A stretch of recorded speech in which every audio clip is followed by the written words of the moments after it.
안녕하세요. 부동산 아저씨입니다. 오늘은 최근 가장 이슈가 되고 있으면서 많은 사람들의 관심을 받고 있는 용인 한숲시티 아파트에 대해서 알아보도록 할 텐데요. 많은 분들이 한숲시티 아파트 투자에 대한 문의가 많은데요.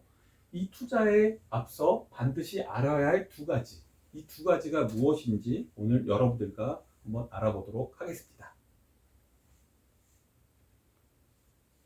정부는 지난 3월 15일 용인시 처인구 남사읍과 이동읍을 국가산업단지 후보지로 선정하고 반도체 클러스터를 조성하기로 하였습니다. 기업들의 투자액만 무려 300조 이상에 달하는 대규모 개발 사업인데요. 이런 큰 사업의 후보지로 지정이 되면서 용인 남사읍과 이동읍에 대한 사람들의 관심과 집중이 높아졌습니다. 정부는 발표 직후 원활한 사업의 진행을 위해서 해당 지역을 토지거래 허가로 묶어놓으면서 투기 세력을 억제하기 위해서 발표를 합니다. 바로 3월 15일 날 토지거래 허가 지역으로 남사읍과 이동읍을 지정한다고 발표를 합니다.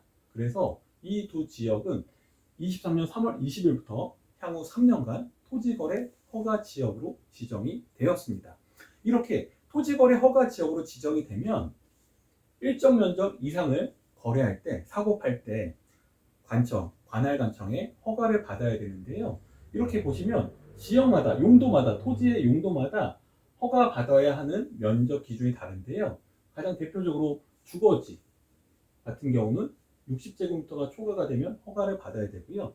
여기 용인 남사읍과 이동읍은 농지가 많은데요. 그래서 여기 보시면 농지, 논밭 같은 경우는 500제곱미터가 초과됐을 때는 허가를 받아야 됩니다.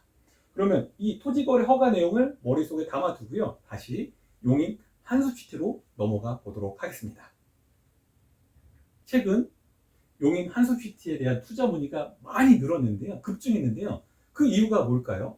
바로 앞서 말씀드렸듯이 용인의 남사읍과 이동읍에 대규모 반도체 클러스터가 조성되기로 발표가 났죠. 그런데 용인 한숲시티의 위치가 어디냐면 바로 여기 남사읍의 한가운데 있습니다. 이렇게 남사읍 개발 예정지 한가운데 있는 이 아파트는 그래서 많은 사람들의 관심과 집중을 받게 되었습니다. 그런데 오늘은요, 오늘 내용에서 다루고자 하는 건 뭐냐면 이 용인 한숲시티의 투자 가치라든가 이런 거를 내용을 다루기보다는 이미 이건 투자자 개인이 주관적인 관점을 가지고 가치 파악은 이미 끝났을 거라 보고요. 오늘 주된 내용은 이 아파트를 투자할 때 유의점을 한번 알아보도록 하겠습니다. 여기가 대림 한숲시티가 토지거래 허가 지역, 남사읍에 있기 때문에 토지거래 허가 지역인 거는 아는데요. 사람들이 일반적으로 가장 선호하는 평형대는 30평형대인데 이 30평형대에 대한 말이 많습니다. 어떤 말이 많냐면요. 토지거래 허가를 받아야 된다는 말도 있고 토지거래 허가를 받지 않아도 된다는 말이 있습니다. 그래서요, 저도 헷갈려서 이거를 좀 명확하게 확인하고자 처인구청에 직접 전화를 해가지고요, 부동산 관리팀 담당자와 한번 통화를 해보았습니다. 입니다. 무엇을 도와드릴까요? 네, 수고하십니다. 남사읍 토지거래 허가 때문에 전화드렸는데요. 저희 부동산 관리팀에서 담당하고 있고요. 처인구청 담당자 연결하겠습니다. 네, 수고하십니다. 뭐 좀 여쭤보려고요. 예, 말씀하세요. 아, 네네. 용인 한숲시티 때문에 전화드렸는데요. 토지거래 허가를 받아야 된다고 하는 데도 있고 받지 않아도 된다는 데가 있어가지고 단지마다 그게 다른가요? 예, 등기부등본 떼보시면은 네네. 집합 건물이다 보니까 네네. 대지권 비율이 다 다릅니다. 그래서 그거를 그래가지고 대지권 비율 보시고 60제곱미터 이상인 것들은 등기 띄어서 대지 지분이 60제곱미터가 넘으면 허가고, 그다음에 60제곱미터가 안 넘으면 허가를 안 받아도 되나요? 예, 맞습니다. 그리고 얘기 듣기로는 무주택자이거나 그 근처에 사시는 분들만 허가를 받을 수 있다고 하는데 그 허가 조건이 별도로 있나요? 실수요자한테만 허가가 나가고요. 무주택자인 경우에는 된 거고 유주택자인 경우에는 처분 계획서 같이 포함돼야 되고 용인시에 네. 있거나 네네. 아니면 용인시랑 붙어 있는 땅 옆에 화성이나 이렇게 용인시랑 시군이랑 붙어 있는 연접된 시군구에 사시는 분들까지는 가능하시고요. 화성이나 동탄 이런 데는 가능한 건가요? 예, 거긴 가능하시죠. 근데 인접하지 않은 좀 떨어져 있는 지역에 살면은 무주택자라 하더라도 허가가 안 나올 수 있겠네요, 그러면. 예, 예. 감사합니다. 네. 네. 이를 토대로 한번 정리를 해보면요. 용인 한숲시티는요. 1에서 6단지까지 총 6개 단지로 이루어진 대규모 아파트인데요. 1단지는 타운하우스이기 때문에 일단 별도로 하고요. 최근 사람들의 관심, 이목을 집중시켰던 2에서 6단지, 이 아파트 단지를 한번 살펴보도록 하겠습니다. 이 아파트 단지 중에서요. 특히 2하고 4단지가 대지 지분이 굉장히 넓습니다. 그리고 상대적으로 3단지와 5단지, 6단지, 이 3개 단지는 2, 4단지에 비해서 대지 지분이 낮습니다. 자, 여기 표를 보시면요. 이 표가 예전에 분양 당시에 면적표입니다. 이게 2단지인데요. 2단지 같은 경우는 30평형대. 그럼 전용 면적이 84 타입인데요. 이 84 타입의 세대당 대지 지분을 보면 다 67로 60이 넘습니다. 즉 2단지는 허가를 받아야 되겠죠. 그러면 그 다음 이 표는 이제 4단지인데요. 4단지도 전용 면적 84, 34평형 대지 지분을 보면 63에서 64로 60이 다 초과가 됩니다. 즉 이 말은 앞서 본 2단지와 지금 보시는 4단지의 경우 30평형대를 거래할 때는 토지거래 허가를 받아야 됩니다. 그런데 3단지, 5단지, 6단지 이 3개 단지는요. 대지 면적이 다 60제곱미터가 안 되기 때문에 허가 대상에서 빠집니다. 자, 즉 이 말을 정리해보면 2단지, 4단지의 34평 한숲시티를 살 때는 토지거래 허가를 받아야 됩니다. 그런데요. 3, 5, 6 이 3개 단지의 30평대를 매수하실 때는 토지거래 허가를 받지 않아도 된다는 결론입니다. 자, 그럼 한숲시티 투자하기 전에 반드시 알아야 할 2가지에 대해서 정리해 보도록 하겠습니다. 우선 첫 번째, 대지 지분이 60제곱미터가 넘으면 토지거래 허가를 받아야 한다입니다.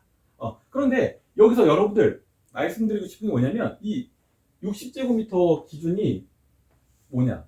토지거래이기 때문에 토지 면적을 얘기하거든요. 그러니까 건물의 면적은 뭐 60이든 80이든 100이든 상관없습니다. 오로지 토지 면적이 60이 초과가 되면 허가를 받아야 된다. 그 기준을 좀 알고 계셨으면 좋겠고요. 두 번째가 뭐냐면 이 토지거래 60이 넘으면 땅이 60이 초과가 되면 허가를 받아야 되는데 이 허가를 받을 수 있는 대상은 원칙상 무주택자만 토지거래 허가를 받을 수 있습니다. 자, 그런데요, 여러분 원칙이 있으면 예외가 있겠죠. 예외로 1주택자도 허가를 받을 수는 있는데요. 단 1주택자는 기존의 주택을 처분한다는 처분 계획서가 같이 제출돼야지만 허가를 득할 수 있습니다.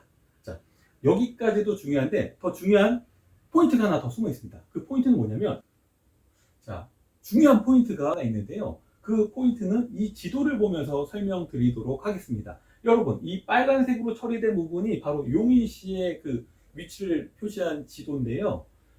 토지거래 허가를 받기 위해서, 그러니까 한숲시티를 사기 위해서는요, 조건이 또 있습니다. 이 조건이 굉장히 중요한데 그 조건이 뭐냐면 매수자가 용인시에 거주하거나 또는 용인시와 경계가 인접한 지역에 살아야 된다는 겁니다. 그 얘기는 뭐냐면 여기 이제 빨간색이잖아요. 그럼 예를 들어서 오산시 같은 경우는 경계가 용인하고 맞닿아 있죠. 그리고 안성 같은 경우도 용인시랑 맞닿아 있죠.